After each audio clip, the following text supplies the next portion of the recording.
Welcome to the Subtitled podcast. My name is William Miller. I'm your host as always. Today I'm here with Lucy Parnel. Lucifer Parnell here again. She was on the first episode where we talked about The Shining, so that was one of our classic movie episodes. Recently, the Cool Hand Luke episode also released, so you guys should go check that out.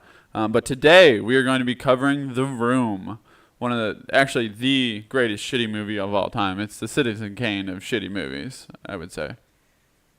So, what? Why are you making that face? Are you just uncomfortable with the comparison? Yeah, no, everything can be referenced back to Citizen Kane with you. This is the best movie ever made. That's all. All right. Well, what do you want me to say? The Godfather? You want me to be cliche? Like the Mean Girls of the 2000s. Oh, and everybody would instantly understand that reference if I said, it's like the Mean Girls are to the 2000s, The Room is to shitty movies, and people would be like, oh, like the Citizen Kane. That sounds accurate to me. Okay. So The Room, for those who are uninitiated, is the film. We can say film, right? Yeah, it's a film. Film directed by Tommy Wiseau. That's a name you're going to be hearing a lot. He's really the one-man band behind this entire production. Before you give some background on the movie, let's go with a background on Tommy Wiseau, the two facts that are actually known about him. Well, first off, Tommy Wiseau is the screenwriter of this movie, as well as the main star, and the production is done by Wiseau Films. So there's very little known about the origins of Tommy Wiseau. If you look up a picture of him right now, if you haven't seen this movie or don't know what he looks like, because he's kind of this like human vampire man with this long black hair and this kind of like Sylvester Stallone, HGH sort of old man body that's ripped, but it's also like off, like it makes you a little bit uncomfortable. Looks like he belongs in an 80s Dracula movie. Yeah, which, a lot of people make fun of him for that, so it really kind of sucks to pile on here, but he really fucking does look like a vampire. And we're going to be referencing the film The Disaster Artist a lot throughout this. You'll see that the two films are intertwined, not only in their content, obviously being about the making of The Room, but the people that worked on The Room also host a podcast called How Did This Get Made? Paul Scheer, June Diane Raphael, and Jason Mantzoukas. They host a podcast, which I'll be using a lot of their information on here because they have a really good three-parter episode where they interview Tommy and Greg Sestero, who's one of the co-writers and co-stars and he was like the line producer or something like that, which in subsequent interviews, because he does give a good amount of interviews about this, he really goes off kind of about like how shitty the production of this was, but overall being a positive experience because it was so fucking insane going through and making this film about Tommy. But back to what I was saying about Tommy is that so he's this weird sort of hard to describe kind of motherfucker, very gothic looking, but nobody really knows where he's from. Yeah, he's got like waxy skin. Nobody knows where he's from, actually. He's never revealed his birthplace or where he came from. He just says he's from, what does he say in the movie? Louisiana. I'm from Louisiana. Like the bayou. Yeah, which doesn't make any sense at all. Especially if you've ever heard him talk. And yeah, the accent is like Transylvania, kind of. It really nonsense. is. It's kind of Middle Eastern, not Middle Eastern, but Middle East of like Europe, kind of like Ukraine area, sort of. Like it's just so fucking odd. But so what was the second fact you wanted to tell about him? I don't remember. The two facts were that we don't really know his country of origin. Oh, and nobody definitively knows where the money for this movie came from. Yeah, he had what was his budget for the movie, and then what did he overspend? How about let you guess? What do you think the budget for this movie was? I'll let Austin guess too. I know it was ridiculous. Don't look it up. I think it was $10 million, or $4 million was the budget, and they went over by $10 million. Something weird. Austin, like that. what? Man, I was gonna say around $1 million. Million? Yeah. This movie cost $6 million to produce. Yeah. I mean, where the fuck did that money go? If there wasn't so much lore and backstory to this, I would say it was some sort of money laundering. One literally one room. It was like a shitty set. Yeah, except for a couple of the exterior shots, which Tommy extemporaneously went one day and shot in San Francisco, which is why it's set in San Francisco. Is no good real reason. It never really comes back. It has no bearing to the plot. But there's a lot of exterior shots of San Francisco, and then it's all shot in this one set. Yeah, and like he owns the building somehow in the movie. Like when he takes in Danny, they talk about how Danny had a free room because Tommy owns the building. What? You know, I didn't know that. Really? You didn't catch that? Was one of the things I caught the last time we watched He it. owns the building? He like owns the building and gave Danny an In real apartment life? that day. No. Oh, in the movie. Okay, so like, we that's what gotta. I'm saying. It mirrors his real life. No one knows where the money came from. Right. How he got the money. Right. Yeah. That's so funny. Yeah, because, okay, so I guess we'll get into this because you're saying a lot of names that a lot of people don't know. So, starring Greg Sestero as Mark and Juliette Danielle as Lisa, Philip Haldeman as Denny. It's not Danny. Denny. It's Denny with an E. Okay, It doesn't, got it. And then my personal favorite, Carolyn Minot as Claudette, who definitely has cancer. Yes, she does in fact have cancer. She just got the test results back. She definitely has cancer.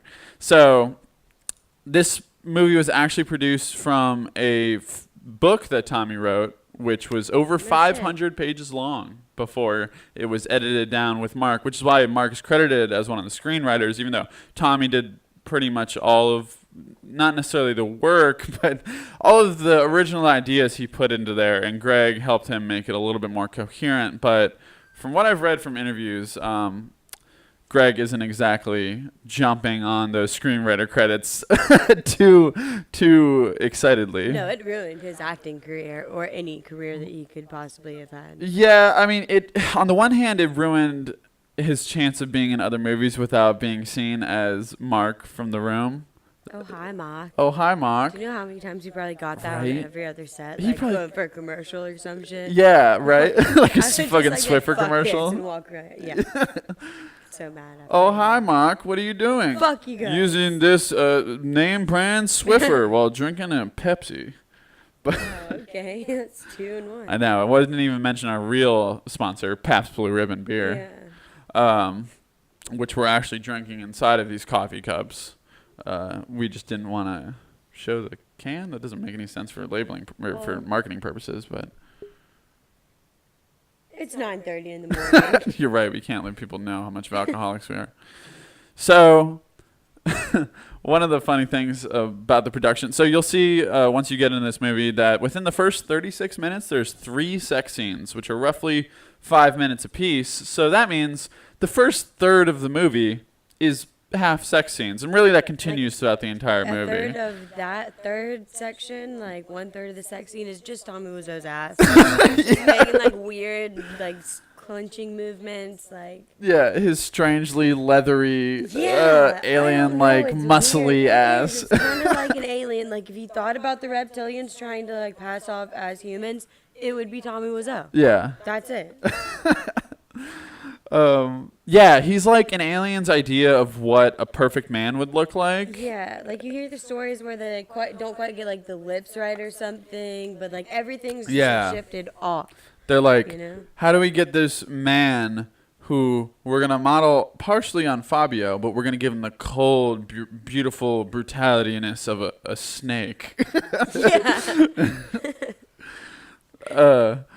So when Mark was so uncomfortable filming those sex scenes, like he repeatedly told Tommy he didn't want to do it, and it was just weird. Like it just weirded out by the entire idea by a sex scene. But Tommy was like, "No, you have to do it. You have to, Mark. It's my vision." So they compromise, which is why Mark is always wearing his jeans in all the sex scenes, which is why all the sex scenes are so fucking awkward. Because when Tommy did his sex scenes, he just kind of ran into the room. Like apparently, it's very similar to how it was portrayed in The Disaster Artist. He kind of just waltzed into the room, butt-ass naked, and was like, "Let's go. It's time for sex scene." And like Juliette Danielle was already on the bed, so he just jumped on her and started kind of like hopping all over, and everybody was like, "What the fuck is going on?" Like everybody was taken off guard and whatnot. But they got those scenes, and as you'll see in the movie, he's kind of like, he fucks like where her belly button is. It's not even really. The angle's not right. I'm not sure what he's actually fucking. But Yeah, it's like he doesn't really exactly know. It's again like an alien's idea of what human sex looks like. Right. Like there's rose petals all over the place, like weird angles of nipple shots. Yeah. I mean, everybody appreciates a good nipple shot, but like that was just, it's weird and doesn't work well. Like, just doesn't fit in for the 10-minute sex scene. Mark has gone on record in one of these interviews as saying, if you can make it through the first 30 minutes of sex scenes, then you can enjoy this movie. Yeah. I mean, they're really the most you really difficult have to watch. Have a good sense of humor to watch the movie. You have to appreciate shitty humor. Yeah, for what it is, because it's not Right. a straight comedy. But this is a good foray if you aren't really into the whole genre of movies that are so bad they're good, because it is kind of a nuanced sort of thing and opinionated, really. Cause, Well, now it's supposed to be considered a dark comedy. yeah, well, that's one of the things that he kind of remarkets it as in midnight screenings and whatnot. He'll show up and he'll toss around a football with fans and whatnot and do all that weird shit from the movie. But he markets it as a dark comedy as an attempt, I guess, to reclaim sort of that stature. He doesn't want to be laughed at. He wants people to be laughing with him, which I think he. Not that he set out to do this, but I think he accomplished in that movie. I mean, people do laugh at The Room, but you get so much joy in like having it. We've seen it countless times, and it's just such a fun fucking time watching this movie.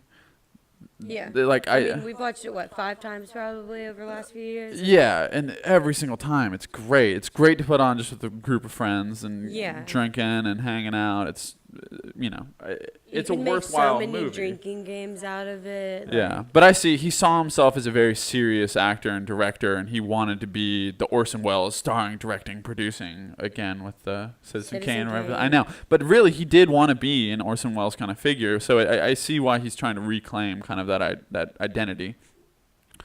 So the source of money has never really been figured out for this film, but Tommy claims he got it by selling leather jackets that he imported from Korea. Is his lore behind it, which doesn't make any sense. Not one bit of that adds up. He made $6 million real quick just by selling leather jackets, which is even funnier because what was the leather made out of? Humans? Yeah, honest to God. He's wearing one throughout the entire film. It's just his skin. It's just his but. On that podcast I mentioned earlier, How Did This Get Made? They reference actually. So there's this almost scholar of the movie who's done all these interviews with people in the film who they had as a guest on the show to talk about it.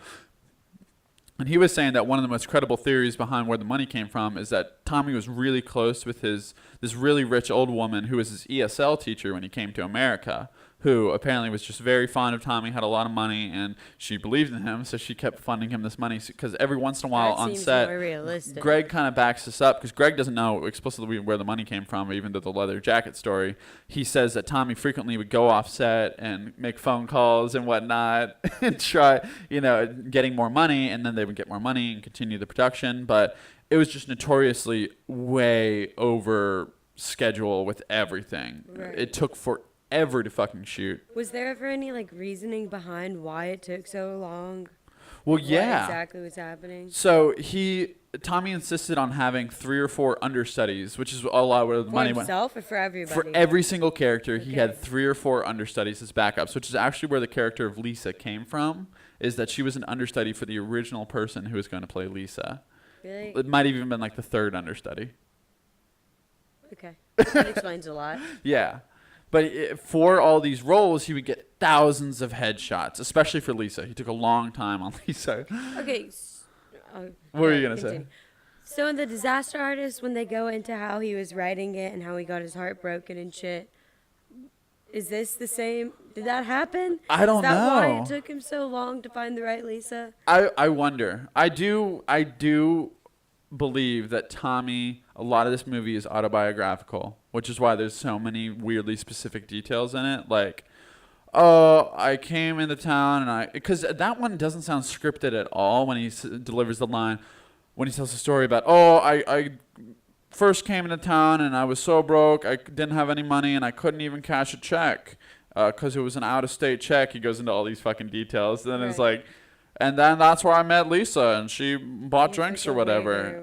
Yeah. And that's just so specific and doesn't come back, which could be that's part of the brilliance of the movie, of that it's just so random and unexpected and has all the it fails in this way that's really specific. If he had delivered some crazy non sequitur, then it like wouldn't have been as funny. Or the Korea leather jacket story Yeah, or something. right. But he delivered this incredibly specific thing that you get the sense that it's from his real life, which makes it even funnier. Yeah, like a lot of the details, like Claudette, Lisa's mother in the movie, having breast cancer. Like maybe something like that was just happening with the girl from his actual story. Like he's trying to cram all of these details of what was happening in that period of time in his life into this tiny little movie that ends up being 2 hours, like with an hour cut out. Like he's just trying to fit too much in and doesn't have time to actually explain everything that happened. Yeah. Here, make sure you're getting up and on the mic. Like pull it over. Make sure you're not talking to the side so we can hear you loud and clear. Austin, is it coming through all right? I know I do this every fucking episode. I just want to make sure. Yeah, definitely. You can totally pull that table like closer to you. There's nothing like attached to it or whatever. If you want to pull it over the lip of that carpet. We can't have another long lost podcast situation. Austin and I we recorded the best episode of A Pineapple Podcast together one time. You all decided to stop drinking for a Zip month. zap zopping So around. There were no mistakes made. Topic was interesting. We talked about life, death, drugs. And then make sure you check where that that front little label is on. If you want to pull the pop filter off of it, just pull that, and then aim that towards your face. Yeah, and that's how you'll get that got it. real ripe, crisp, Got it. Crisp voice, sound. such as the taste of a Pabst Blue Ribbon. Like you're opening up a fresh Pabst Blue Ribbon. That's how I like to describe this podcast. God damn it, guys. Well, we got beer. We can do that now. I got a glass of wine if you want to. Yeah. It's only 12 hours old. Yeah, it's good. So what I was saying is this movie was very obviously created by somebody. I think the theory that this is autobiographical and kind of like a diary of Tommy's life is a lot more apt than a story that he wrote. Like he based it, I think that's where all those details come from, is that he's like, what do you mean? Why mention, of course I would mention that she has breast cancer and never bring it back again or make it an element in the story. Because you have to or it could be like, I don't know, I'm giving a reason to understand why Lisa is going through so much stress. But she's like, Mom, you're fine. Right. When she tells her that she has cancer, that has nothing to do with it. Like, was it just to really make Lisa seem like a total bitch then?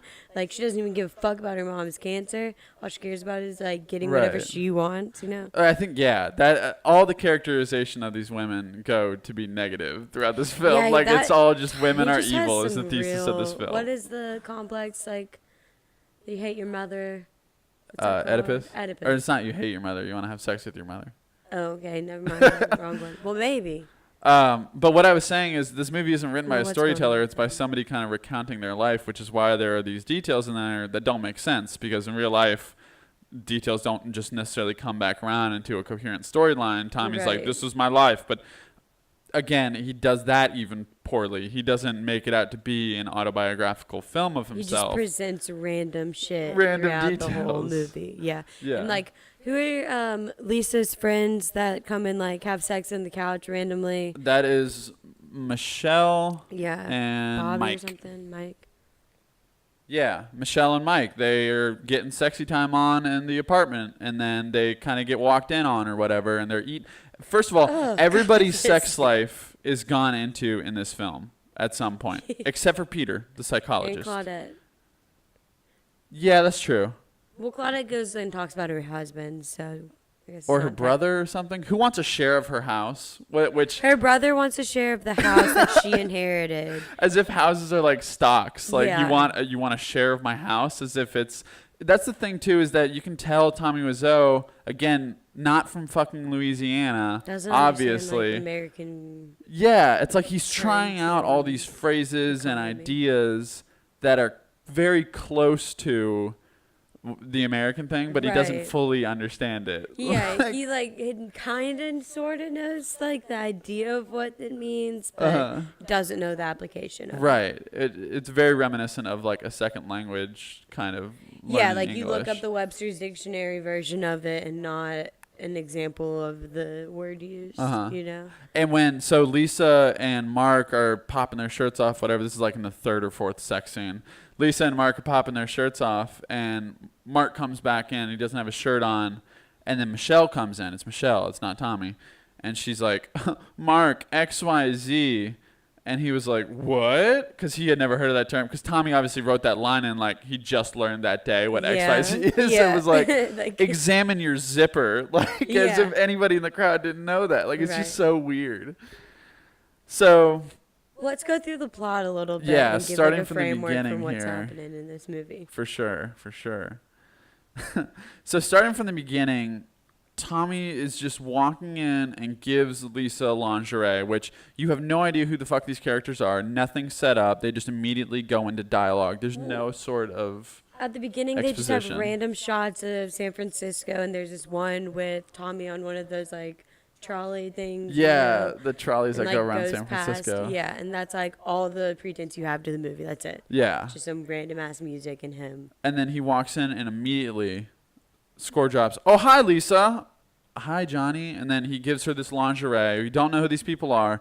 From the get-go, they go from calling each other boyfriend, girlfriend, future husband, and fiance. And they interchange those terms rapidly and then frequently act as if they flow between those titles, too. They'll be like, well, maybe I just won't accept your engagement, or maybe I won't marry you, or whatever. Right. But then they'll be like, we aren't even engaged, or, you know, they just kind of flip-flop all around, which makes you confused as to what their fucking relationship is even to begin with. Like, yeah.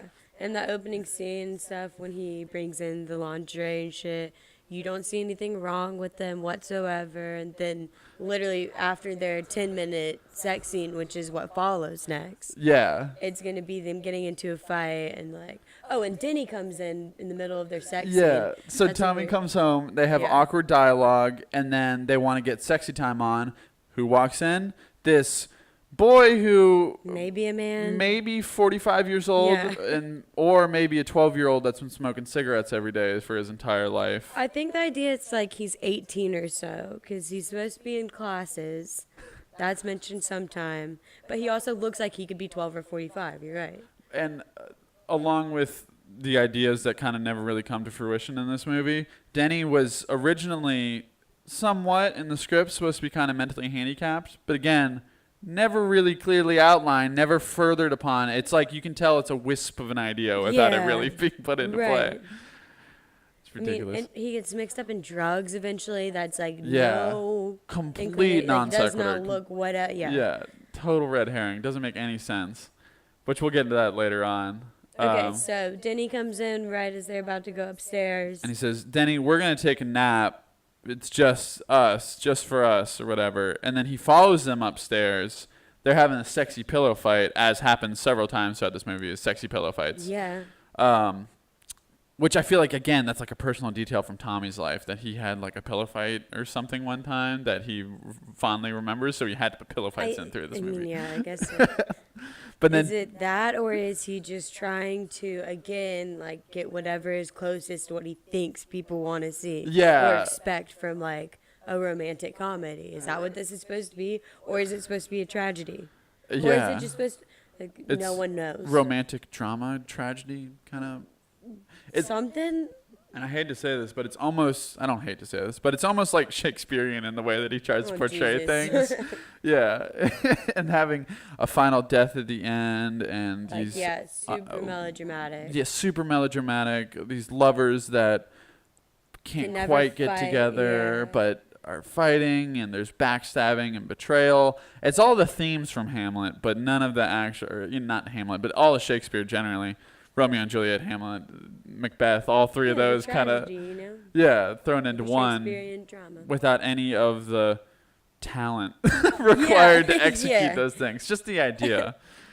So they go in, and then Denny says, I just want to watch, which is the first hint at, so boom, Denny's sex life checked off the list. Voyeurist, but also weird as who is this kid? Is he autistic? Is he their friend? Is he their Why is son? he in their bedroom? Why is he in their bedroom? Friends don't do that, but it's obviously some sort of younger brother kid situation. It's sort of infantile the way they talk to him. But he's and also slightly in patronizing. love with Lisa. Yeah, because that comes up later on too. Is that he reveals that he's in love with Lisa, which Johnny is totally cool with, and he says, "I trust you," which sets up later on why he's so upset that he got betrayed by his friends, because he is so trusting.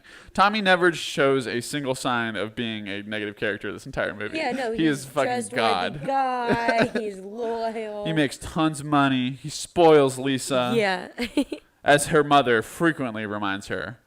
Again, awful mother. All women in Yeah. this movie are just portrayed as You evil. need a man who can support you, Lisa. He buys you all Johnny- these things. Yeah. Even once she's told untrue by Lisa, but told that she's got hit by Johnny, her mother's like, well, I don't see why that matters. Yeah. Skip on over. So this leads into the first sex scene, which is 5 minutes into the movie. And yeah, Denny says, I just want to watch you guys. It's like, why have him be a voyeurist? Why have him show up at all, really? Yeah, his in that part character of the has no movie. significance throughout the entire movie. How we have that awesome foray into the drug plot point, that extremely Again, important. like the breast cancer snippet, why does he have to get almost thrown off a roof by a drug dealer? Yeah. So one of the theories for why they started fighting in this movie is that Johnny rolled over and fell asleep after they had their very, very passionate knockoff of R. Kelly soundtrack with rose petals going all around, bunch of ass shots, as romantic and tasteful as you can get in a sex yes. scene. Why would she be mad at him? He kind of rolled over and fell asleep, but she didn't even look mad that he had fallen asleep. It was just kind of a progression, but it was that 15-second shot of him rolling she over. looked at him and rolled her eyes. Yeah. And that was it. Then the next scene is her calling Mark, 17 minutes in. And so far, yeah, half the movie's sex scenes. But she calls Mark and says, I want you, baby, all this shit, telling him to come over and whatnot. And he says, finally, again, he's resisting the whole way because men are not really to be blamed in this movie. Oh, yes. They're always... all the she-devils. But, yeah. Yes. You're doing the Sorry, I was just power fist. holding my fist in the air because I do agree. Men, we're women are just tempting us every just a second. It's always their Yeah, fault. and for all the viewers, that is from a feminist point of view over there with our Yeah. Austin News Our head producer. feminist. Yes, head feminist over there. All feminist research is done behind the camera. So yeah, Mark and Lisa are on the phone, she's trying to seduce him through the phone And then he comes over, walks in, and is like, I have the exact line here. It's fucking gold. Anyways, he can't be blamed for anything, and neither can Tommy because they don't do anything wrong, of course. So, come on, I have it here.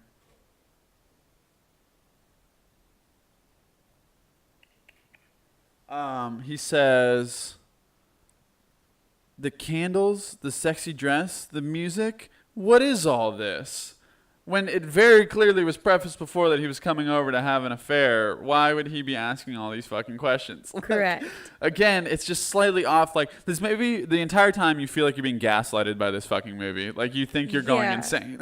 It kind of does seem like that because, as you said, that scene's directly after the sex scene, and you have no idea if Tommy's still in the house, what time of day it is, Yeah. who's around, what's happening. There's no concept of time in this movie. Yeah. They'll go from Lisa being unsure about her wedding and doing all, her entire future, and then being like, oh, we're going to have these wedding pictures now, which they didn't even clearly define that they were engaged Right. before. How are they having wedding pictures now? And they also, Claudette will come in, Lisa's mother, and she comes in, after they go shopping or whatever, or is just coming by to visit Lisa, come by for 2 lines, and then just leaves, as if, it's fine, nothing happened, that's all scene. No, like you're saying with the concept of time. Yeah. That's another example of, was she there for 4 hours, or was she there for 2 seconds? Yeah. But, it's seemingly she's there for, 5 minutes at a time. Like, she just comes in and then is like, All right, well, gotta bye. go. And Yeah. you'll notice throughout this film, which one of the greatest parts, one of my favorite parts of this film, is that entrances and exits to this, every single scene and every single character has to be exited by, well, I've got to go, or by blank. Or if they're entering, oh, hi, Lisa. Oh, hi, Mark. Like, if you go through this film and you don't know the characters' names, then I don't know how to help you. Then drink every time you hear someone say, "Oh hi." Oh, hi. So-and-so. Yeah, anybody's name, you'll be wasted before the third sex scene. Yeah. And that's like Not 23 yeah. minutes in, maybe. So Claudette is by far my favorite character in this film. Her Which I mother. find interesting. She's just so fucking funny. She's simultaneously the person who makes the least sense and the most sense. Well- She walks in on Mike and Michelle getting all sexy, which their chocolate fetish or whatever. Oh yeah, we got to go back to that for a minute. 'Cause Okay. You didn't like ever touch on what they are actually doing with the chocolate. So if you ever had one of those boxes of chocolates where you can like take a bite and then you see what's in it and you throw it out if you don't like it, whatever. No. One of them takes a bite, This is holds Mark it and in their Michelle. mouth. No, Mike and Michelle. Mike and Michelle, rather. Yeah. Not Mark. God. Yeah, I'm sorry. No, that So was my bad. Mike would like bite into one of them and then lean over, and Michelle would come and bite the other half out of his mouth, and they would start making out with their chocolate halves in their mouth. Yeah, because she didn't It's bite it just- out of his mouth No. and then kiss or chew. It's like she went in and then they just started sharing the chocolate Yeah. and making out at the same time. And after that, they still have chocolate in their fucking mouth. And then Michelle does the same thing. She puts the chocolate in her mouth and leans over on Mike. And it's like, what the fuck are you guys doing? Yeah. That's not. Like, you don't really quite know what the chocolate's used for. Yeah. Like, you're like, what? And again, it's like Tommy had this idea of sexy, like chocolates and This is what people strawberries. wanna see, So you people want to know? see him, but it's just so poorly executed, and it's not. It's just not erotic in any way. It's comedy even. Like the soundtrack in the background is like boom ba-doom ba-doom ba-doom, like some fucking mischief is going on or something, which Well, it it's is. supposed to but be like mischief because they're sneaking into Johnny and Lisa's apartment. yeah, and then she goes down, if I'm not mistaken, to give him a blowjob with the chocolate Yes. in her mouth, Yes. and then Claudette and Lisa walk in. After they walk in like halfway through that or something. Yeah. Because his underwear like tucked into the couch corner or something. Yeah, well, he walks in, and Claudette says the line, which I relate with more so than any other line in this movie, is she walks in and says, "What are all these characters doing here?" I'm like, fucking same, Claudette. I've been thinking that this entire film. What are all these characters doing here? What is the point of this fucking movie? Yeah. That's fair. I didn't think about that. That's funny as shit. Yeah, that's why I say she's the most like logical, because you're like, yeah, me too. That's the first time someone When you said were something saying that's made logical, sense. Yeah, but I was thinking about all of her other lines, which were, yeah, you should stay with him after he hit you. Yeah. He can provide for you. Lisa, where else are you going to find that kind of money? Oh yeah, I have a good reading from Claudette here, where she's Okay. talking to Lisa in that scene. This Claudette begins and Lisa follows. Everything goes wrong at once, and I'm dying. And then Lisa says, "You're not dying, Mom." "Oh, yes, I am. I got the test results back. I definitely have cancer." So, Favorite line in the film. yeah, the test was never mentioned beforehand nor afterwards. It's the last we hear about this Yeah, breast cancer. that's all. And I definitely have breast cancer. Mm-hmm. And then another one from Claudette is, now all he wants, this is in the same conversation too. This is kind of her just rapid thoughts of stream of consciousness. And now he wants a share of my house. All he thinks about is money. Again, as if a house is something you can give shares in. And or also as if something. she didn't get married 3 different times for money and is telling her child to do the same. Yeah. Like, what do you mean all he wants is money? Okay, what about the football scenes? So yeah, okay, so Tommy in an interview, I listened to this clip of the interview where he explains why he has all these weird scenes where they're not playing football as any of us traditionally know it. They're throwing a football back and forth, not even Not even a game of catch. a spiral. Yeah, not even a game of catch, but they're also kind of running around. So there's some scenes where they're in a hallway or alleyway rather, yeah. because again, this was shot in an interior set. So think about, again, don't know where the $6 million went, but this shitty fucking set with fake concrete, like it's clearly just like, Yeah, like the green screen is like shaking a little bit in the Uh-huh. background. Like, which we'll get into the rooftop scene later because there's so much to go into there. But the rooftop scene was shot indoors. Why not go to a roof? Why they shot it on a green screen inside of a building where they could have gone onto the roof? They had the $6 million. They could have gone outside.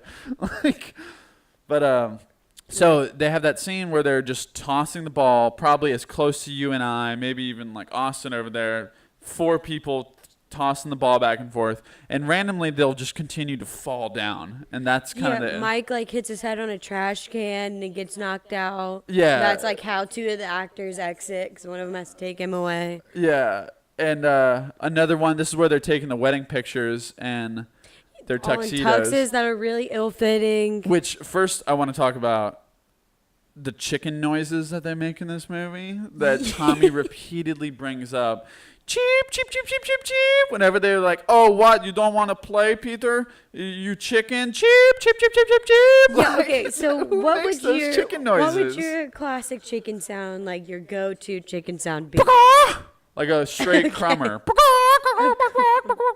God damn it, poor crummer. Straight 23 right there. Okay, and then... Cheep, cheep, cheep, cheep, cheep, cheep. That's not a normal fucking chicken noise. So again, that's like the 5th fact you brought up today that supports my alien theory.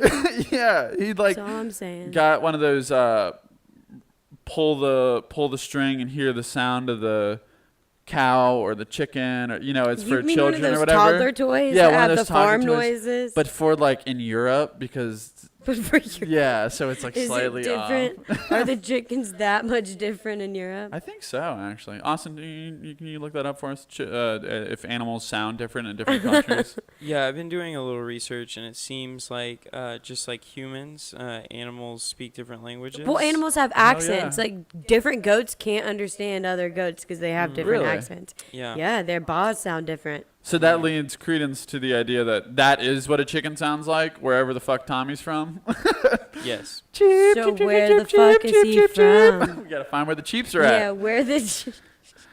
Can you search a sound? So originally what I was going to say, I remember now. So Tommy, his explanation for why there's so much football in these scenes is, I just wanted people to know that football is a great game. It's a great sport. You can just play it anytime. You don't have to have pads or nothing. You can just have you and a buddy, and it's a good game. And you just throw the ball back and forth together, and it's. I just have to say, your accent is really spot fucking on. It's crazy. Thank you. That's his entire concept of having multiple scenes of them throwing a football around in the movie is, again, I just want people to know you can play football. Like, do it whenever. It's so weird. It is weird as fuck. But what about the psychiatrist or psychologist? Right. So Peter the psychologist. They have some of the best lines in that scene. Peter shows up about 20 minutes left in the movie. So what? An hour, 40 minutes in or so? How long is this movie? That's after the rooftop scene. You want to talk about the rooftop scene first? Which rooftop? Where the Denny and the drug dealer? Peter comes in after that? Oh, you're right. Yeah. What's the first rooftop scene? Because it's not Denny. There is something before Denny when Tommy... after Lisa hits her. Or so, Lisa says that Tommy hits her. One of the best lines in this entire film. He says, no. Oh my gosh. So basically what's happening in this scene is that Mark is on the roof and he's just hanging out there dealing with his own like Lisa drama and shit. And then Tommy comes up and just bursts out of their roof door that's not actually a roof. Starts going off, not noticing that Mark was even there. Has an empty water bottle for some reason in his hand. Well, and Mark isn't even shown in this scene. Mark is shown after this scene, but he was on the rooftop. Yeah, he was on the rooftop, but you can't see, like, he's not talking to anybody. You don't know that Mark's on the rooftop. Right. The beginning of the scene is that he just walks out from... the entrance to the roof, and he's just talking to himself. There's nobody there. He says, I did not hit her. It is not true. It is bullshit. I did not hit her. I did not. Oh, hi, Mark. Yeah. I have a problem. Lisa said that I hit her. That's That's the dialogue. And it really does rapidly cut that quickly, like him just talking. That's like, I'm not doing an exaggeration. Like No, yeah, that was really about delivered it that uncharismatically. right.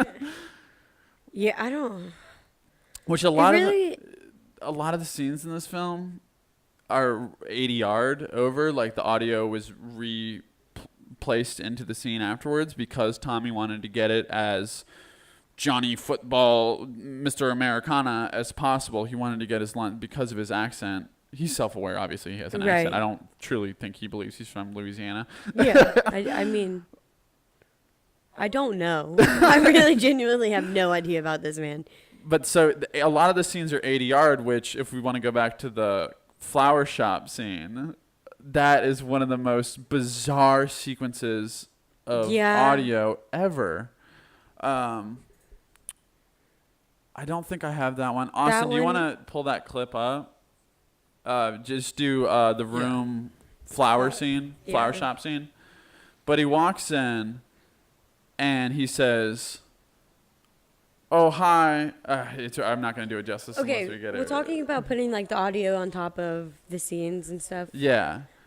With that, like all of the sex scenes and shit, you can tell that like with Mark and Lisa's sex scenes, all of those, Mark's like moans or when his mouth are closed or like nothing lines up with any of the shit that they put over. Right. They 80 yard the sex scenes. It's so fucking ridiculous. So Austin has the clip pulled up here. So this won't come like super clear for the listeners, but we can hear it and then do some commentary on it. Yeah.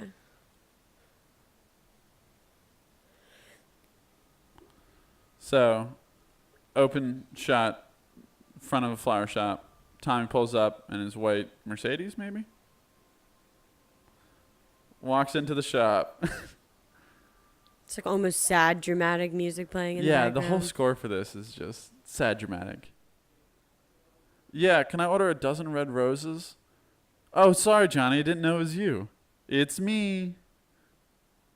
How much is it? It'll be $11.50. Oh, hi, doggy. Oh, hi, doggy. Yeah. So you're one of my favorite customers, Johnny. You're one of my favorite customers. It's all the like dialogue is out of order. They almost cut each other off with how quickly they deliver the next line. And how the fuck do you see Tommy Wiseau, of all people, walk into your flower shop, this big, gangly fucking that apparently he comes in all the time. She's her favorite he is her favorite customer. Yes. God damn it. He is her favorite customer, and yet he walks in and says, "I need a dozen roses." In his fucking Tommy Wiseau accent. Pulls his glasses off. "Oh, hi, Johnny. I didn't know it was you." What other gangly ass looking motherfucker do you know? Sorry, I mistook you for that other guy that looks like an alien. So yeah, that flower shop scene, that might be actually my favorite scene in the movie. It's just because it just the cancer scene. Oh, hi, doggy. Bye. Yeah. It's me. Okay, the rooftop scene with the drug dealer. So yeah, Danny leading up to this has kept on showing up sporadically. Again, throughout the sporadic enough scenes as it is, Danny shows up and it seems really nervous and needs to talk to Johnny and all. So you somewhat get foreshadowing. We can say that. Okay, well, like how like this podcast is being kind of like spotty and stuff with us jumping around. That's how the movie goes. Yeah, we're really doing our best here. This is like pretty much following the plot line here. But yeah, it's kind of like foreshadowing, but not really at all. Yeah, because you don't get any hint that this is gonna come up Yeah. at all. It's just Danny acting weird, Right, which he's been acting weird the whole movie, so it doesn't make any difference. There was no normal pretense there as to compare it to. Like there was Right. no constant, nothing. Everything's just already weird as fuck in this movie, Yeah. so you don't really know what's gonna happen next. Oh, that 30-year-old, maybe 12-year-old voyeurist is back, acting weird, Yeah. unsurprisingly. But he comes up on the rooftop, and there's this guy, classic criminal-looking guy, skull cap, tank top. You know, any guy with a tank He's got top. a black wife beater on. Black a wife big beater ass on, real tough. chain. He's got stubble, scruffiness. Yeah. Looking. He's got a gun. Like the baggy ass jeans with the like what's the chain wallet belt and oh shit yeah, on it. chain wallet. You can totally tell Yes. he's evil by the chain wallet. Yeah. But he's holding Denny up with this gun. Where's my money, Denny? So this is where it's revealed that Denny has a drug problem or whatever. Well, Denny bought drugs, completely unidentified drugs. No idea where they came from, how he got them, where he got the money to get them from, how old he is, or what he's doing with them. And as Lisa screams at him multiple times, "What kind of drugs, Denny?" Yeah, and like Claudette sitting behind Lisa being like, "What is wrong with you? What is wrong with you?" Which you might wonder, wait, I thought you just said it was just Denny and this other criminal. Yeah, within seconds, Mark, Johnny, Claudette, And Lisa, all are on the roof inexplicably. Again, no reason for all four of them to be up there, never explained. But Johnny heroically comes through the door again, and they, get the criminal off him, and then they keep saying, "No, he's going to be put away for a very long time, Denny," as if A, they're cops, and they would even know that. They caught the guy.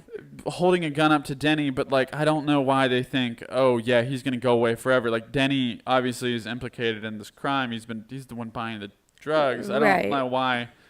He just disappears, essentially. That character disappears, they never didn't comes back. catch the guy. It's not like they had him sitting there on the roof with them. Or call the police, or tie him up. He just kind of disappears.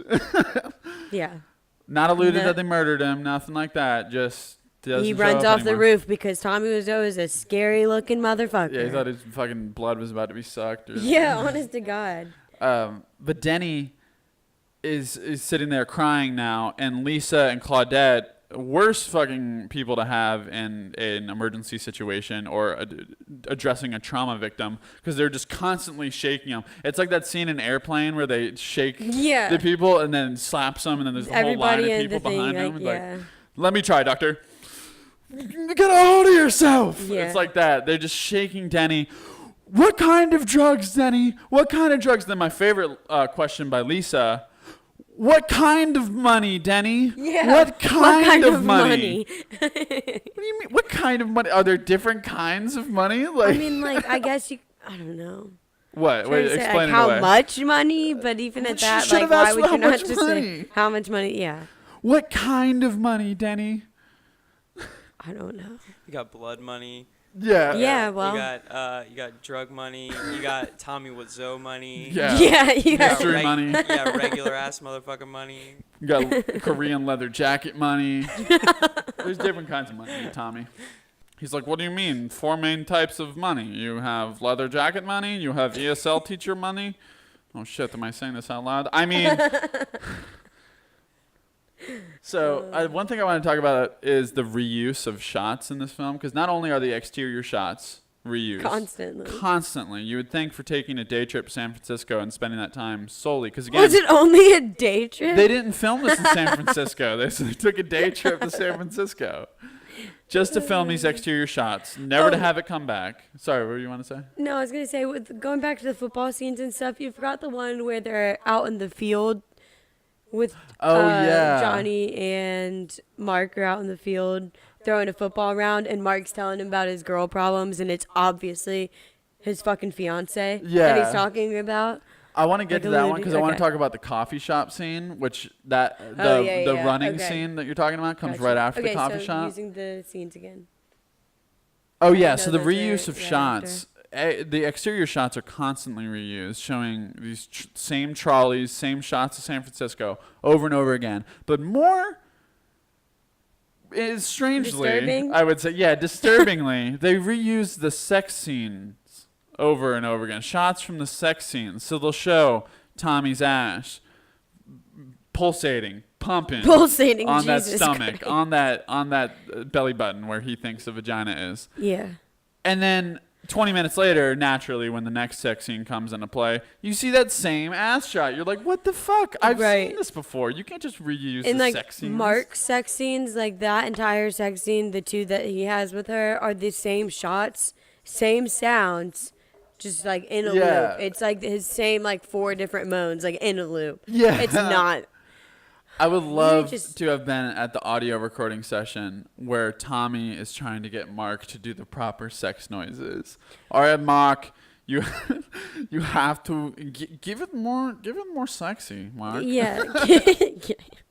Did we already talk about? I had recently heard and you might not have gotten to this yet, so I might be ruining this, but there is a sex scene where, I think it's where Mark and Lisa are having sex, and apparently, when they were recording it, they had a record player, and it gets bumped, and so near the end of their sex scene, the song just loops.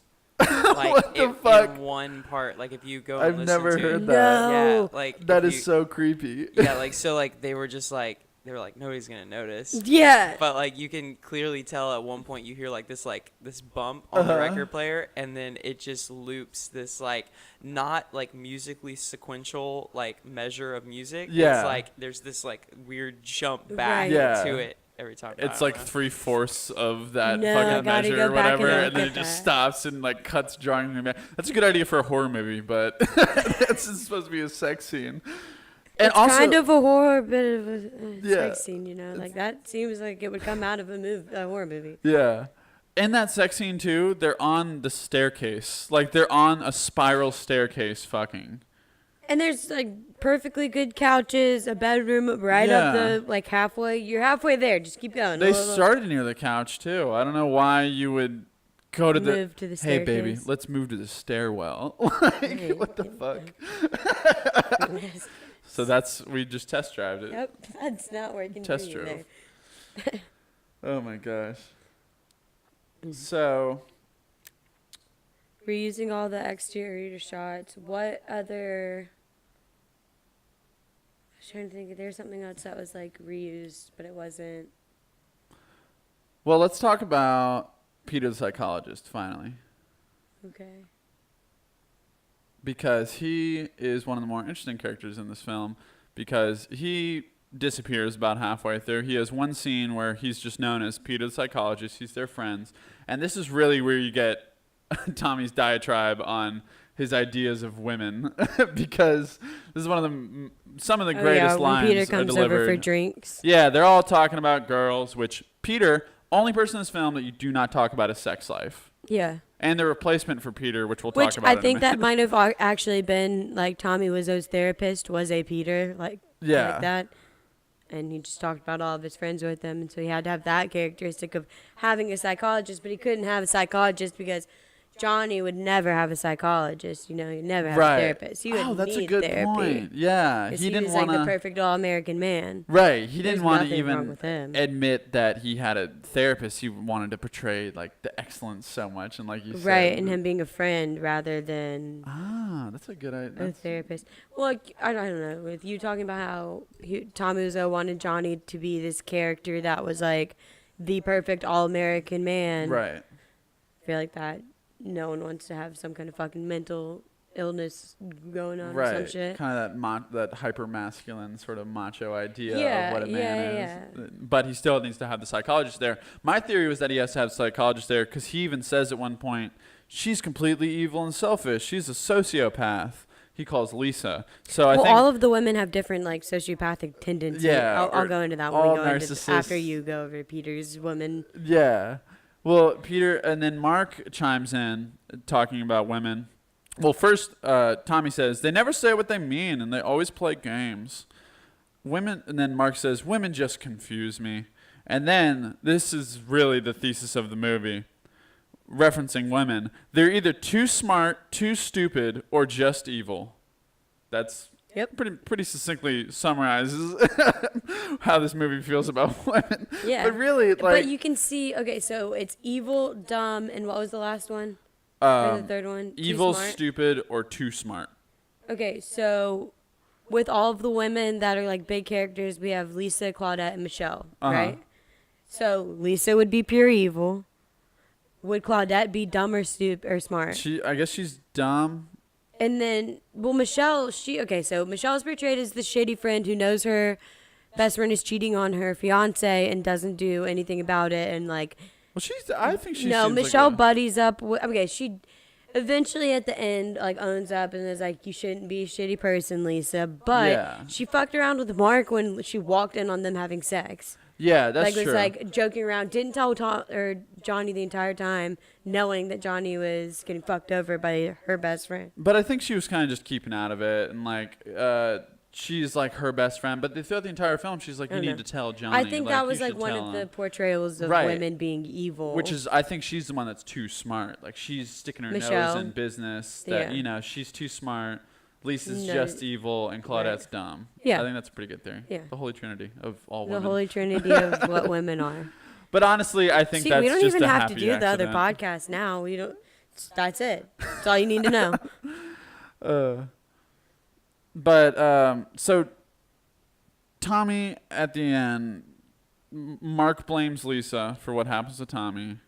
It's just like throughout the entire film, Mark blames Lisa for being seduced by her, even though he had multiple chances to say no. Like, it's constantly, he then sort of devolves into not giving a fuck and saying, I don't even like him fuck anymore, you, or whatever. Johnny, Fuck whatever. Tommy. But again, like, all of the agency is kind of at the hands of women in this film. Another thing with Peter. So as they mentioned with the Disaster Artist, which is like based on the making of The Room, Peter quit. Like, his character who played him, he just quit in the middle of the fucking movie. He was just like, fuck this. You guys said it was going to take a month. It ended up being 4. Not doing it anymore. Yeah. Bye. So that's why he has, like, no scenes after Right. his roof scene with Mark. He has the roof scene with Mark, and then the very last scene he's in Oh, the is tuxedo. the tuxedo scene where he gets knocked over playing football again, trips, and he says, I'm done.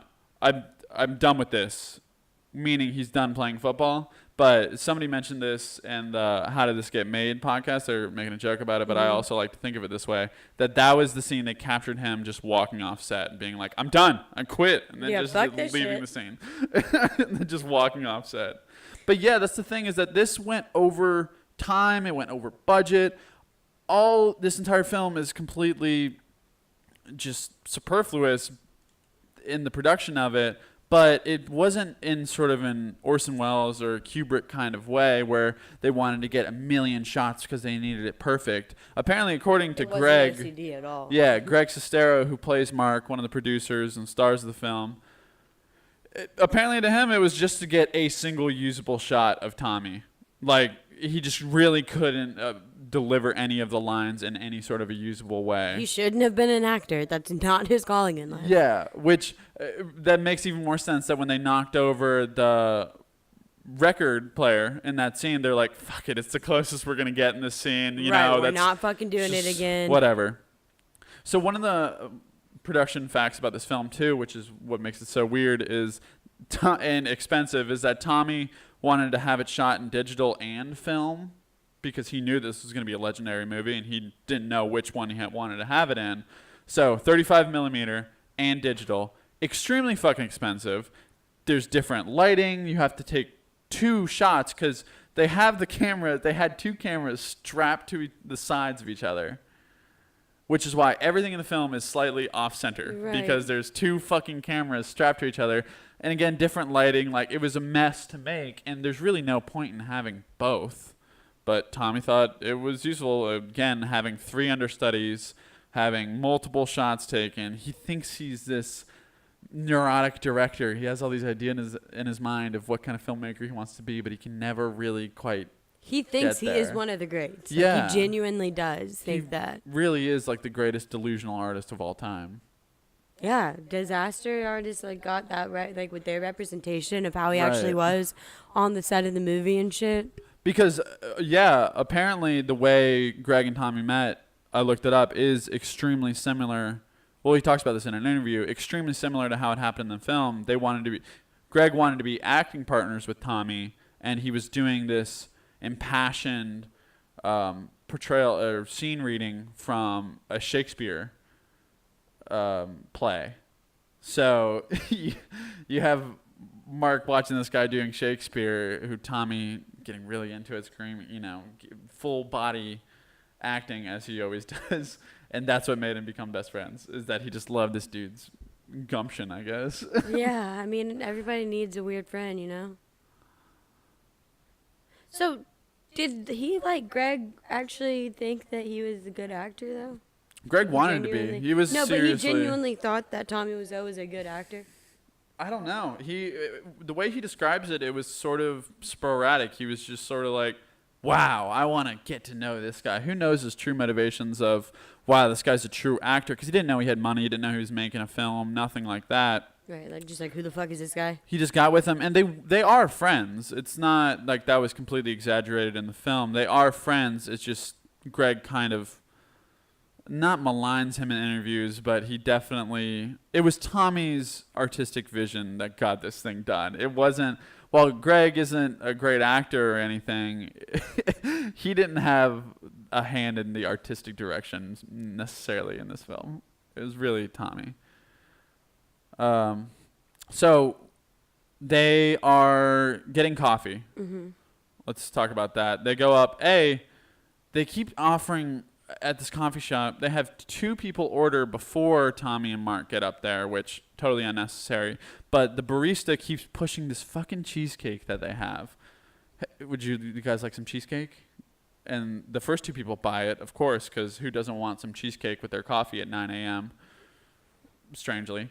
So then Mark and Tommy go up and they get like a hot chocolate and tea. Again, neither gets coffee at this coffee shop. Just it's like the little weird details of this movie that make it, that change it from a shitty movie. Because any movie, there's tons of movies that have bad dialogue and bad direction, shitty acting. But I think it's those little details that really make this film epically shitty. Yeah, epically it's just like it doesn't quite fail the way that other shitty movies do. Uh-huh. You know, it's got another extra. It's like when you peel back onion layers and stuff. Yeah, it's got another shitty onion layer. Yeah, and each layer is just fucking shit, like rotten it's like doo-doo.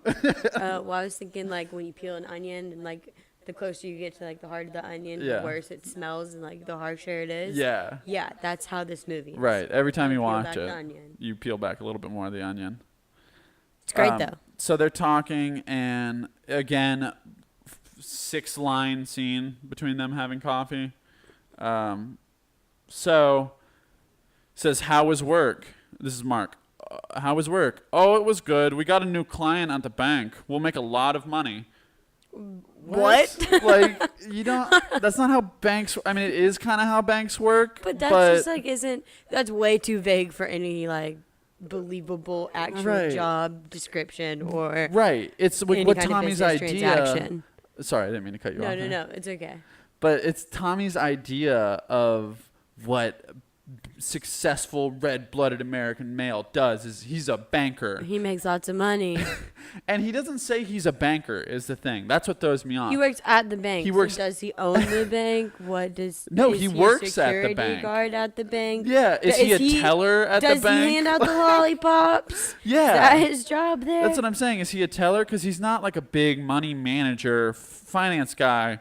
He works at the bank. He was up for promotion, though, at the beginning of the movie that he did not get. He didn't get. Yeah, which, again, another plot point, him not getting this promotion doesn't Seems really like come back. Well, it sets it up to be like everything bad is happening to this guy, and this is just the beginning of it. Oh, you're right. Once you get to the end, you're like, well, fuck, he even missed his promotion. We feel bad for him, and women suck. Yeah, and women also suck. Yeah, because that's Tommy, kind of just the underline. at the end of his 500-page book, was like, I'm not sympathetic enough in this film. I need to also be not doing well at my job. Yeah. He's like, there has to be something else that'll really tip people over. Right. But he says, how's work? The bank. Oh, it was good. We got a new client at the bank. We'll make lots of money. And then Mark says, who is it? As if that even fucking, who cares about no one gives a fuck about their bank. But, oh, I cannot tell you. It's confidential. Oh, come on, man. No, I cannot. Anyway, how's your sex life? Yeah. That's like how quickly this transitions. Like the dialogue just jumps from, oh, we're talking about work to, how's your sex life? Tommy's always asking people about their fucking sex life.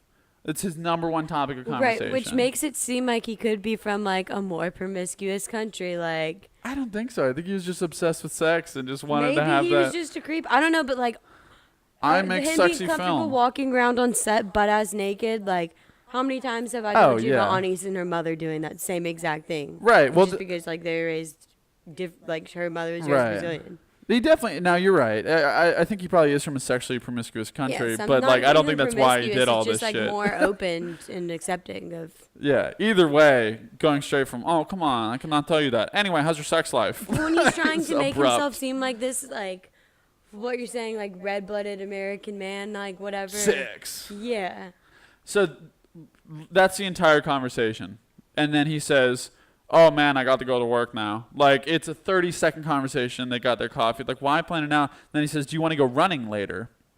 So then that's where they transition to the park scene. Right. One of the few exterior scenes in this entire film where, again, they're running. Tommy's wearing this like tight shirt, sleeveless, gloves, long black hair flowing, black glasses, which he always wears the black glasses, especially to like premieres of the film. He's always wearing them at night, never shows his eyes. Like, again, he wants to build him up to be this like mythic Weird figure. Yeah, like what the fuck is this guy? Yeah, like he wants to be a myth, but he doesn't want to be the myth that he became. Like he became this creepy vampire man, and he wanted to be fucking Orson Yeah, Welles. wanted to, yeah. Or, yeah. I think he wanted to be famous. Yeah. And at this point, he's just accepting what he got. So they go running, and again, the football thing comes back up. They're just they're running together through a park, but also tossing a football and kind of laughing back and forth to each other, which that was ADR'd again. None of the audio is recorded in the scene. It's all voiceover of them going. But it's so much louder than it would really be. Yeah. No matter what. Like, it's just so loud. It's like if you had turned up our mics and my mic was like on 30 and yours is on 3. That's what it sounds like. Yeah, because they're kind of far away in the scene, so a good sound producer would know to kind of pare that down and make it seem relative to the distance. But no, it's like they're right there. They're like, haha, yeah, ooh, great, ooh, Right. yeah, oh, now to you. And the disaster artist, that scene's funny as shit, though, because they start, like, chucking the football at each other Yeah. and get into a big argument. Tom Wiseau's, like, begging on his knees, like, doing the Why Lisa scene to Mark. Do you remember that? Yeah. Yeah. Which we'll get into that scene later. You do a great impression of it. Well, which? You're tearing me apart. Oh yeah. So. I did Alright, not they hit get her, back it's from their bullshit. run. They get back from their run, and so this all kind of transitions into. Lisa's planning a party with her mom Right. and with Michelle, and telling Michelle that. So she has 2 different conversations with her mom and Michelle that she is sleeping with someone else or planning on it. At first she tells her mom, I'm in love with someone else. I don't want to marry Tommy. He or says, Johnny. he provides for you. You need to stay with him. Yeah. I don't even love him anymore. And that conversation is right before the party starts, and Johnny hears the conversation from upstairs and listens in from the top of the staircase at Lisa telling her mom that she wants to leave Johnny and that she doesn't love him and that she is sleeping with someone else. So he knows before the party starts that she's with someone else. Yeah, multiple times you feel like, okay, this is the real big climax moment. This is where they're going to Confront come each to other, a head, you come to know, a head. get Yeah, the- confront each other because they're planning whole that party, thing and is then like Tommy a- comes home, right? Is what happens? Well, they were playing the party, and Tommy had come home and went upstairs, and Lisa was talking to her mom before her mom left. Yeah. And then later on, she was talking to Michelle. Michelle was like, don't you think, this isn't good for you? Like, Yeah. you really shouldn't be doing this. And then she's like, well, who are you to tell me? Like, you come and have sex on my couch, pretty much. Like, who are Yeah. you going to tell me not to do that? And then Tommy comes home and is like, what are you guys talking about? Oh, girl stuff. Oh, come on. You can tell me anything. And then Michelle leaves, and then that's when they start arguing back Right. and forth. And Lisa's like, well, maybe I won't even marry you. maybe I won't even marry you. Which, again, flip-flopping back. Didn't they already have wedding pictures at this point? And then they're planning a party or something. But why have the pictures of them all? Now they're saying, oh, man, we're not even going to have this wedding? Again, Right. that would make sense for a suspenseful kind of film, but they don't set it up right. And wedding pictures, the whole taking them not on the wedding day thing doesn't make any sense. Yeah. You can have, announcement photos, which some... Maybe that was it? I don't know. Again, definitely not set up, though. Yeah. And then that's when Tommy delivers the line, you're tearing me apart, Lisa. Why are you doing this to me? Why are you doing this to me? Yeah. Austin, you want to pull that scene up, actually? That's a fucking great one. It would be. You're tearing me apart, Lisa. You can just type that in Yeah. and it'll come up. But Lisa basically turns into the devil at this moment. Yeah. Oh, so the lady's talking gossip. So this is when Claudette says, I didn't even want to marry your father. Yeah. Men and women abuse each other all the time. Marriage has nothing to do with love. Again, showing how the women are portrayed in this film. Like, Yeah, trying to make, even like Claudette being the sweet older mother, like, uh-huh. still demon woman. Yeah. Don't worry, you can trust me. Yeah, like this is when they're getting ready for the party. Tommy walks in. Again, they act like they don't see him. He just walked in. And then they look up and over.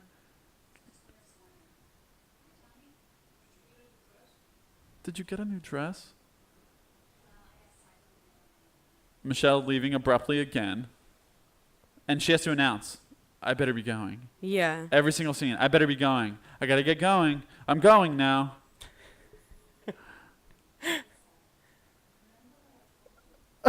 Yeah.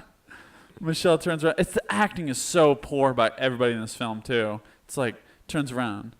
Lisa, remember what I told you. So Johnny's getting, he's getting walled up. I never hit you. Future husband again, which is weird. Like, maybe I'll change my mind. Like,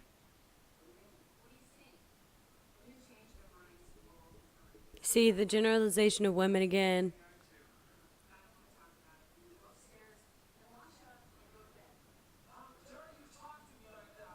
which he pushes her down. Like, I don't know why he would do that. Like, Yeah. I did not hit you, and then he pushes her down in the same scene. True. I didn't have anything about that. You are part of my life. You are everything. I cannot go on without you, Lisa. I never hit you.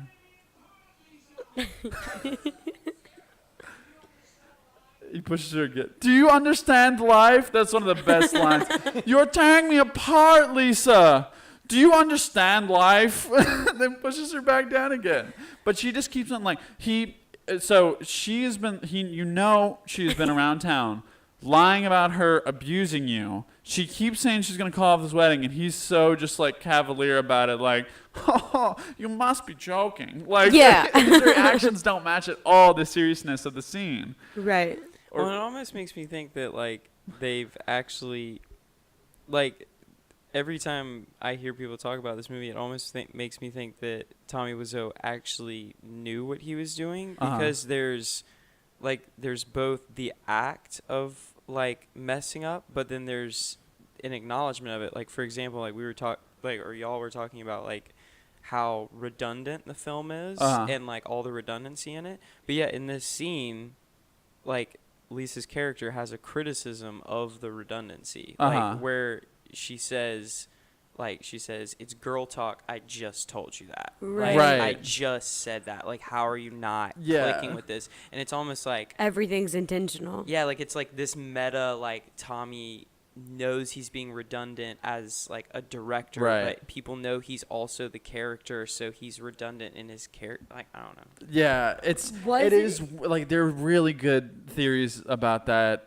Like that Tommy really knew what he was doing throughout this entire film, that he purposely made it this bad, and which is why, like I said, it fails in such a specific way. It's those weird non sequiturs and redundancies and poor acting paired with weird angles and shots that I think he literally thought he was making a masterpiece. I think that he Yeah. genuinely thought that he was going to make something that would be considered Right. one of the most, like, beautifully artistic.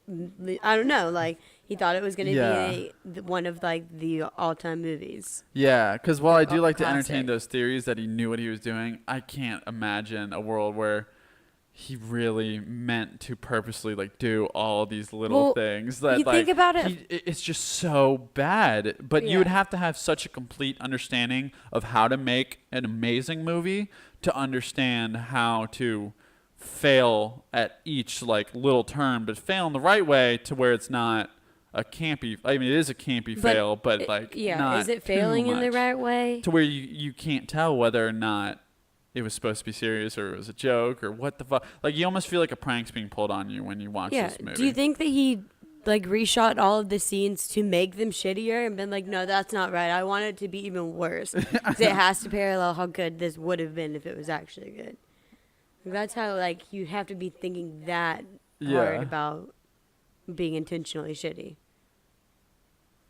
So, I don't know. okay, It's a good so theory, the though. party scene happens, which strangely, Lisa asks everybody to leave in the middle of the party, even though, Yeah, again, it's like, let's go get some fresh air. yeah, let's all go outside and get some fresh air in their apartment, which they showed them in like some courtyard later or whatever, but I can't imagine that it was right around the corner. Like, yeah, let's all leave this party that we spent so much time setting up, Yeah, and like the 30 people outside. that are in the room. except for Mark and Lisa. And they start making out right in the middle of where everybody was and is right behind the fucking door, as Yeah. if that's, a good idea.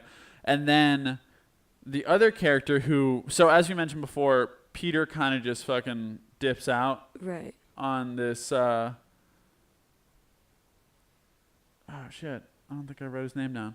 Well, there's another actor who they put in, essentially, he's not Peter. They never really say his name, but, let me look it up, actually. But they replace him with one of the other characters, Peter, who kind of just inexplicably leaves, but he sort of serves the same role as being like, what are you doing? Like, he walks in and catches them making out and whatnot together, and he plays kind of that antagonist role. So Greg Ellery, that's it. He plays Steven, Steven comes in and he's like, what are you doing? How could you do this to Johnny? And he sort of teams up with Michelle, and they sort of start making Lisa feel bad, where Lisa, delivers But the 2 line. seconds before then, hadn't Michelle just been telling Mark to XYZ?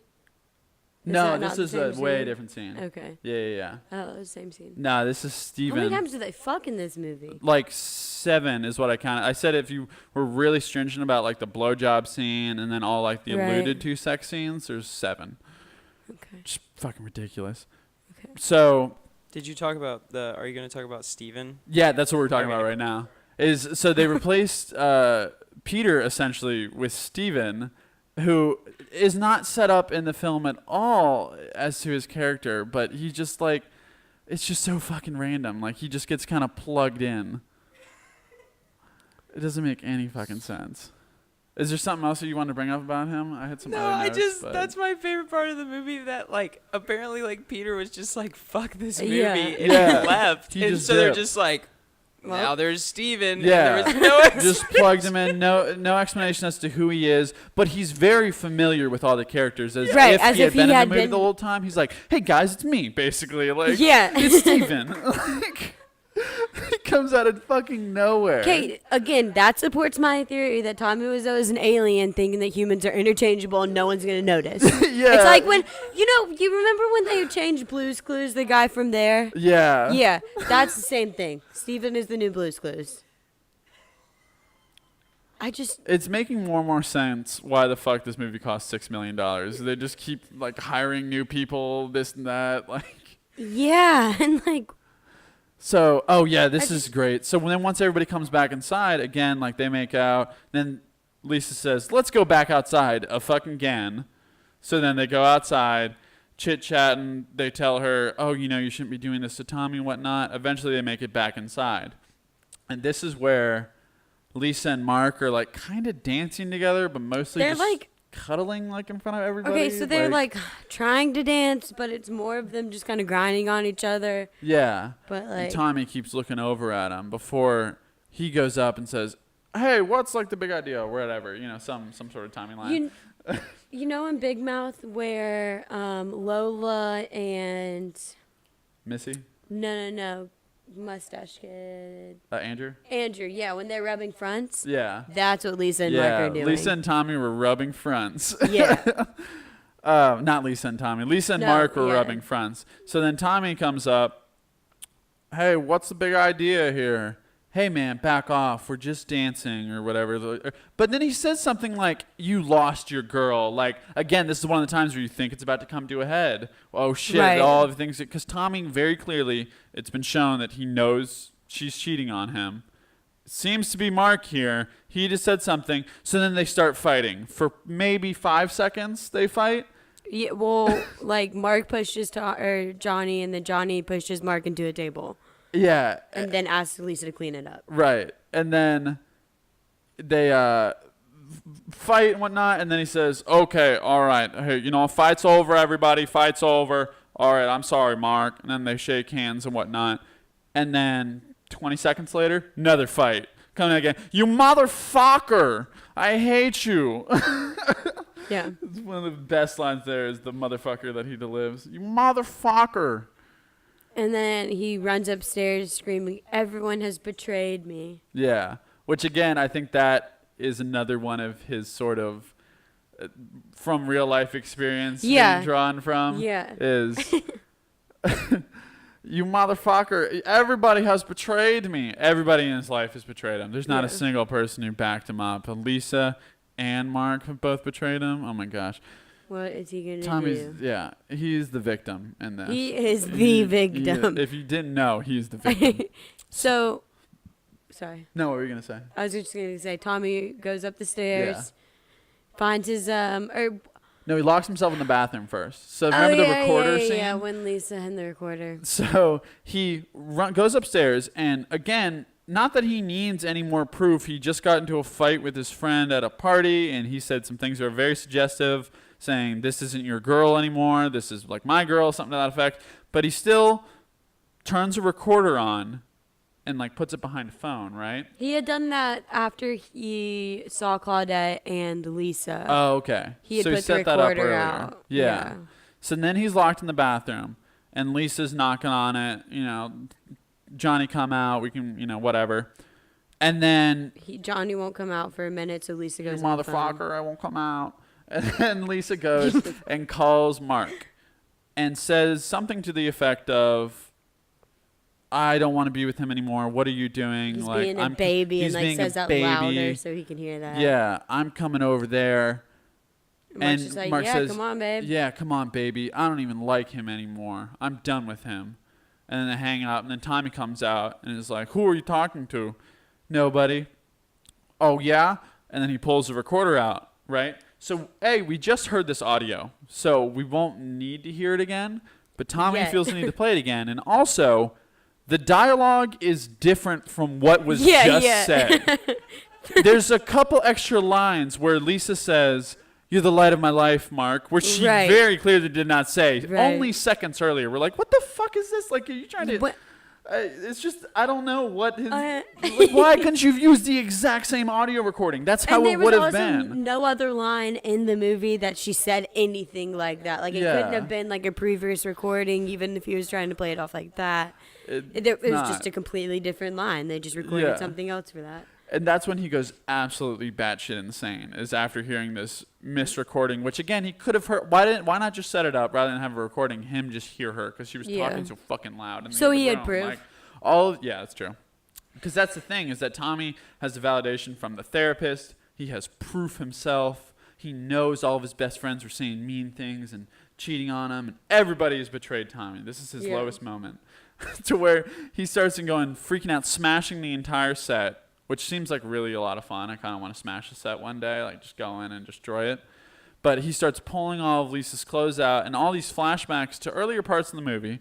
And some of them are reuse of shots we already saw, and some of them are completely different things that we've never seen before. Just like a smorgasbord of random bullshit. Yeah. That may or may not have been cut out of the movie, or may or may not have been shot specifically for that scene. Yeah. No one really knows. Yeah, there are a lot of things. He starts fucking himself to a dress, though. The red dress that he bought at the beginning, the lingerie. So he pulls the red dress out that he got Lisa in the beginning that they fucked in, and he starts like rolling on the ground and writhing and whining like, why? But he's like rubbing the dress kind of on his crotch. And apparently from listening or reading to one of Greg Sestero's interviews, he says that in the script, it says Johnny begins pleasuring himself with the dress. That's what the stage directions are. So that's Tommy's interpretation of pleasuring yourself with the dress, is writhing on the ground, moaning, and rubbing himself with this dress while flashbacks of Lisa play in his head. Right. I don't even like you. And then that's when he gets this old wooden box, which again is like this weird Came out of nowhere, like he like just grabs it off the floor as if it had just been sitting there the entire time. The gun was never really shown before, and then he says some stupid fucking line. Yeah, will you pull up the end scene? Yeah, that's worth seeing too again. But it's so fucking good. He blows his brains out, you know, but in like the most dramatic time fashion. from like when he actually shoots himself to when he like falls backwards. It's like it's a good like second and a half delay before he actually like gets back there. Yeah, like that half a second of him pulling the trigger, it going off, and then you can do that one. That'd be 2.5 minutes. But him pulling the trigger. Yeah, him screaming to himself, "Get out of my life!" Again, he does a lot of talking to himself, so everybody knows what's going on. No, he was talking to Lisa. No, she's gone already at this point. Oh. So he's going around, not helping his whole Frankenstein appeal. Yeah. Oh, yeah, that's a flashback to the scene where she gets him drunk, too. So that's also how we know she's bad. Whether or not he hit her. Yeah. That was why he got it. She gets him drunk. They have pizza, which... One of the great lines from that scene is, "You want some? Are you hungry from pizza? Oh, I don't know. I already ordered it. You think of everything." Yeah. Now he's just smashing shit. Oh, I love this scene. Oh yeah, throws the TV out the window. I forgot about that. Pulls all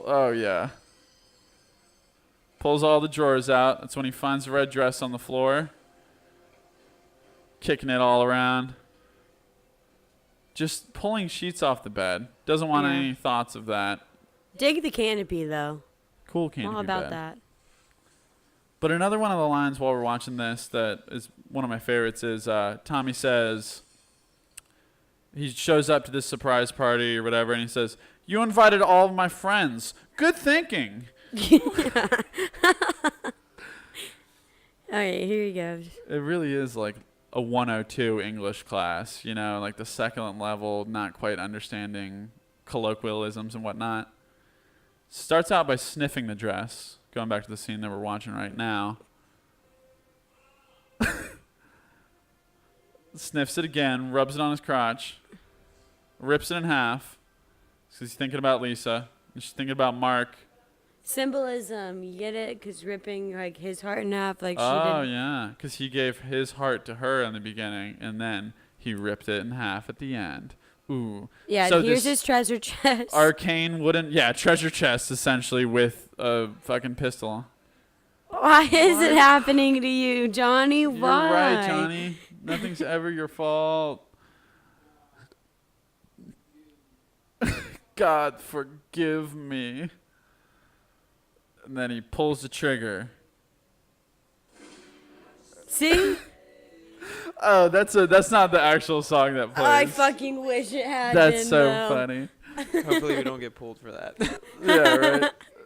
So he blows his fucking brains out with the box, or with the gun in the box, and then everybody rushes in afterwards after they hear the gunshot. Yeah, Danny randomly like goes to see Johnny, comes in, starts crying. Yeah. And then Mark and Lisa end up back at that apartment for some reason. There's no reason for them to be back there because she already left. Yeah. And they end up there. Which everybody's in the same apartment building, so maybe they heard the gunshot, but also why would they know like to go run up to Tommy's room? I mean, yeah, apparently people with guns are there all the sense. time, according to Denny and his drugs. Yeah, everybody's pulling guns on each other in this movie. Yeah, so. But he kills himself, and then they run in, and of course, because there has to be justice in this, both of them are horribly upset that Johnny died. This isn't what they intended to do. They realize he was right all along. And then Mark calls Lisa evil and tells her that it's all her fault. This is all your fault, you bitch. This is not my fault for also consenting to have sex with you. It's just you. Yeah, it's your fault, Lisa. This is you. And then Denny comes in, and he's really as Austin would say, always on with his feminism shit, would say he is the true feminist voice of this film is Denny, who says, both of you are to blame. Yes, equal parts. Equal parts blame there, Denny. Good looking out. But he says, no, both of you are to blame. Get out of here. Just get out of here. But also when he runs in, he's like, oh, no, Johnny. And then Lisa walks in and says, what happened? Is he dead? This dude with his fucking brains blown out. Yeah. Is he dead? Is he dead? Like frantically again, like with the what kind of money, Denny? Yeah, like literally, frantically, it's the like exact same thing. is he dead? As if this man with his brains Maybe blown out. she's the dumb one. Maybe she's so dumb that she's evil. They're all fucking dumb. Oh my gosh. So that is the end of the film. We got a couple more things. So I had this quote from this interview with Greg Sestero where he's talking about wanting to keep his jeans on, which is another just weird quote, which makes me kind of think that Mark had a lot more of a hand, not Mark, Greg had a lot more of a hand in Maybe Greg's just a never nude. the bad lines. Yeah, maybe he's a never nude. But he said, luckily I got to keep my jeans on. But if you watch closely, I make it pretty clear I'd rather be sitting on the beach getting a tan. What the fuck? What does what does what that does mean? one do to give off that particular vibe Right? while having a sex scene with their jeans on? What does? Actually, How do you? I wrote down in my notes here upon our first viewing. Mark very clearly wants to be on a beach getting a tan during okay. this sex scene. Word for Very clear, word. you know. Right. I just don't have the artistic eye for it. Yeah, I guess not. Oh yeah, so when Steven comes into play, the dude who replaces Peter, he says, "Why are you doing this to Lisa?" That's like one of his first lines. Again, no establishment of his character at all, but he's very close to them to where you can be passing his judgment. Why are you doing this? And then Lisa says, "Leave your stupid comments in your pocket." So, Okay. A, what does that mean?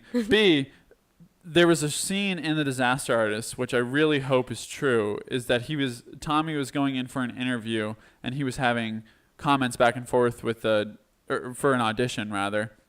The dude who was giving the audition, the producer, said to him, yeah, why don't you just leave your comments in your pocket? So I like to imagine that Tommy, just like a lot of the lines in the film are reminiscent of things he heard people say and take it to heart. Same with the XYZ thing. Yeah. The leave your stupid comments in your pocket. It's just all these really weird lines. It's almost like this is his revenge film showing everybody. Right? That, like, Maybe not it only is. the Lisa in his life, but the shitty audition fucking producer and everybody that's wronged him in his life. His best friend that betrayed him. Yeah. His psychiatrist who just left him because he was so awful to deal with. Film. So yeah, I have written down here 6 sex scenes actually. Do you have them labeled? Yeah, with a minute by minute labeling here.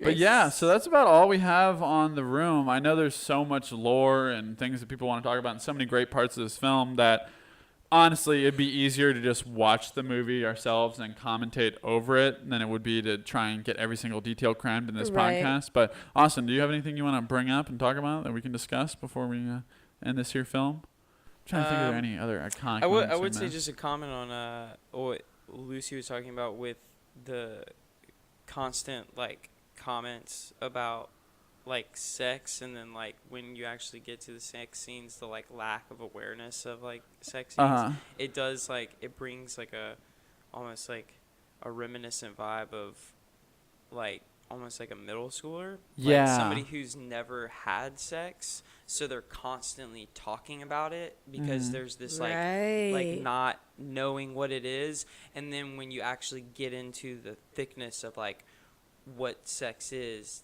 there you can tell straight from the beginning. It's like, okay, they don't even know what's supposed to happen during it. They don't know what's leading to it. You can tell they've never been in that situation, and so they're just like obsessed with it. And that's why there's, I mean, maybe like that's why there's so much sex scenes. That's why there's so much discussion of it. Like, because he's never actually done it. Yeah, you're right. It does seem like a middle schooler is coming up and being like, yeah, when we were fucking on the bed, and I was like, I'm just so hard. There were like these rose petals around, and there was this not Marvin Gaye playing, and there was this panorama shot with this, my ass just flexing, just pulsing, and then we were fucking on the stairwell, or the stairway. Yeah, but it's like almost as if what like the man has never seen porn before. Like, yeah, maybe he hadn't. How funny would that be if Tommy Wiseau had just Tommy never seen Wiseau, I porn? think we're revealing that he's a virgin.